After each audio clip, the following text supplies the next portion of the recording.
Kaos spesial dari Starting Eleven, merchandise edisi Timnas Day. Klik link di deskripsi untuk pre-order ya.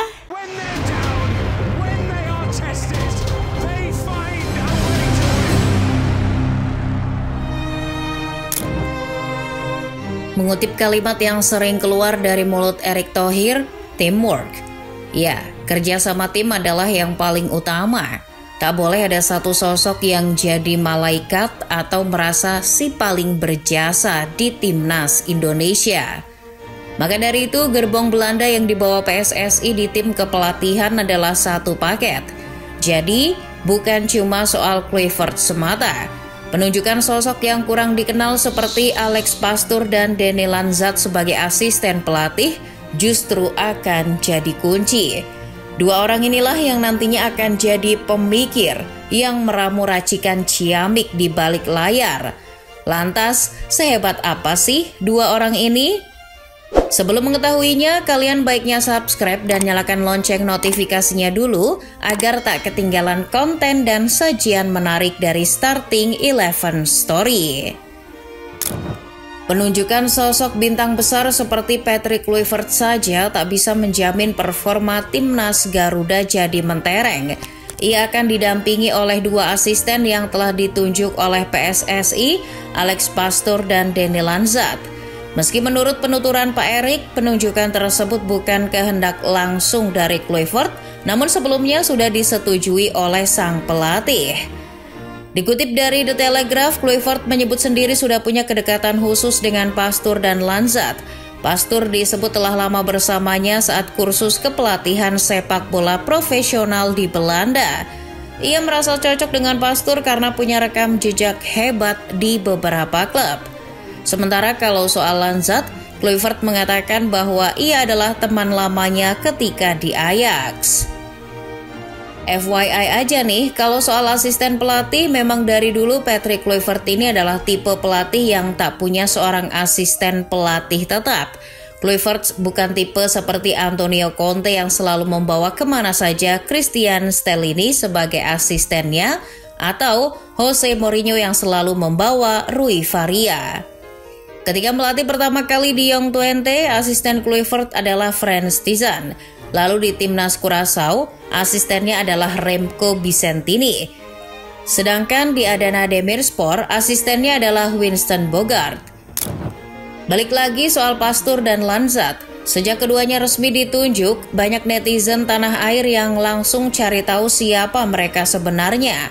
Setelah mengetahuinya, banyak netizen malah berpendapat bahwa kedua sosok itu lebih cocok sebagai pelatih kepala ketimbang Kluivert. Legenda Belanda Marciano Vink juga sependapat bahwa Pastoor atau Lanzat lebih cocok sebagai pelatih Timnas Indonesia, sedangkan Kluivert lebih pas jadi asistennya. Namun terlepas dari pendapat itu, yang jelas baik itu Kluivert, Pastoor maupun Lanzat adalah satu kesatuan. Mereka adalah satu paket yang tak bisa dipisahkan dan akan saling berbagi tugas. Kluivert sebagai sosok abang-abangan yang punya nama besar akan jadi sosok pemersatu di ruang ganti. Sedangkan Pastoor dan Lanzat akan dijadikan sebagai otak yang meramu tim ini dari dapur belakang. Baik itu dari segi teknik, detail taktik maupun pendekatan. Sebagai sosok senior 58 tahun, Alex Pastoor akan memainkan peran penting. Meski profilnya sebagai pemain kurang mentereng, Pastoor ini ternyata banyak dipuji di Belanda. Mantan gelandang Heerenveen dan Volendam era 90-an ini saat jadi pelatih ternyata pernah 3 kali membawa klub Eerste Divisie seperti Sparta Rotterdam, Almere City maupun Excelsior promosi ke Eredivisie. Selain berprestasi, bapak-bapak kelahiran Amsterdam ini adalah sosok yang ahli analisa. Alex Pastoor bahkan sempat dinobatkan netizen Belanda sebagai salah satu pandit bola terbaik di Belanda. Duh, bisa jadi saingan Coach Justin nih. Hal ini dikarenakan analisisnya di setiap stasiun TV Belanda kerap relate atau sesuai dengan jalannya laga. Bahkan sekelas legenda Belanda yang jadi pandit seperti Ruud Gullit, dinilai oleh netizen Belanda analisisnya masih kalah jauh dibanding Pastoor. Maka dari itu, netizen di Belanda kerap menyebutnya sebagai profesor. Tapi jago analisa saja tak cukup jadi jaminan. Selain analisisnya yang jitu, Pastur juga punya pemikiran detail taktik yang banyak dipuji.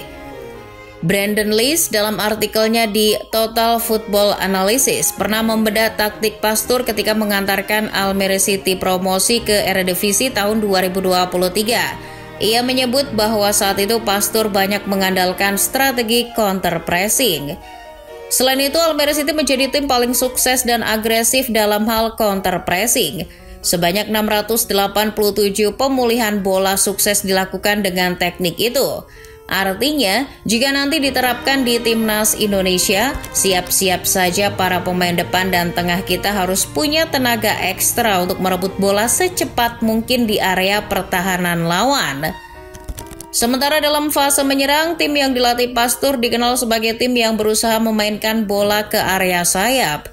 Pastur akan memanfaatkan kecepatan pemain sayapnya untuk berlari mengejar bola dan mengirim umpan silang berbahaya ke kotak penalti.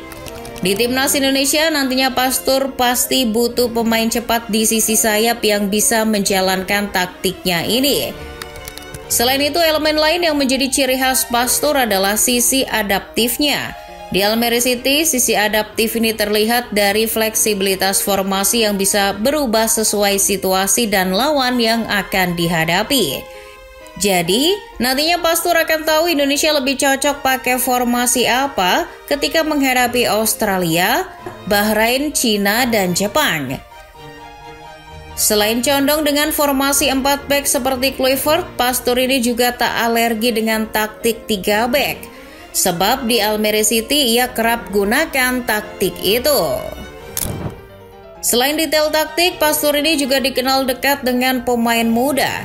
Ia tipe pelatih yang kerap sukses menangani beberapa pemain muda. Sebagai contoh, rekam jejak tangan dingin Pastur yaitu mengorbitkan Denzel Dumfries. Pastur adalah sosok yang memberikan debut pertama kepada Dumfries di tim utama Sparta. Dumfries yang merupakan produk Akademi Sparta diberi debut bermain di tim utama pada laga melawan Emmen Februari 2015 saat masih berusia 18 tahun. Pastur jugalah yang menjadikan Dumfries pilihan utama di sektor bek kanan ketika Sparta promosi ke Eredivisie tahun 2016. Oh ya, selain itu Pastur ini juga sangat dekat dengan Tom Haye. Haye pernah bersama Pastur di AZ Alkmaar pada Juli 2014 sampai September 2014. Pastur saat itu menjadi asisten Marco van Basten selama 3 laga dan menjadi caretaker selama 2 laga. Ketika jadi caretaker, Pastur selalu memainkan Profesor Toha selama 90 menit. Bukan hanya Pastur saja yang dekat dengan Haye, Denny Lanzat pun sama. Bahkan kalau ditelisik, Lanzat lebih lama bersama Haye dibanding Pastur. Ketika menjadi pelatih individu di AZ selama era pelatih Van Basten, John van de Brom dan Dennis Haar, Lanzat telah mendampingi Haye tampil lebih dari 60 laga. Tak hanya soal kedekatan personal, ditunjuknya mantan pemain Wigan ini juga diharapkan PSSI mampu menjadi sosok yang bisa akrab dengan para pemain. Kedekatan budaya dan bahasa adalah kelebihan Lanzat. Kluivert sendiri sudah mengatakan bahwa salah satu kelebihan Lanzat yang akan membantunya adalah dia bisa bahasa Indonesia dan tahu budaya Indonesia. Asal tahu saja, pria 48 tahun itu punya darah keturunan Indonesia langsung dari sang ibu yang berasal dari Maluku. Mantan asisten Van Bronckhorst di Feyenoord ini juga punya pengalaman mentereng sebagai pemain. Pengalaman dan kedekatan budaya itulah yang akan dibawa mantan gelandang The Orange ini saat nanti kongko-kongko dengan para pemain Indonesia. Pada akhirnya, ini adalah sebuah paket komplit. Dengan kolaborasi 3 sosok yang punya keahlian masing-masing ini, semoga saja membuat Timnas Garuda benar-benar terbang menuju negeri Paman Sam 2026 nanti. Jadi, tetap nyalakan optimisme kalian, football lovers.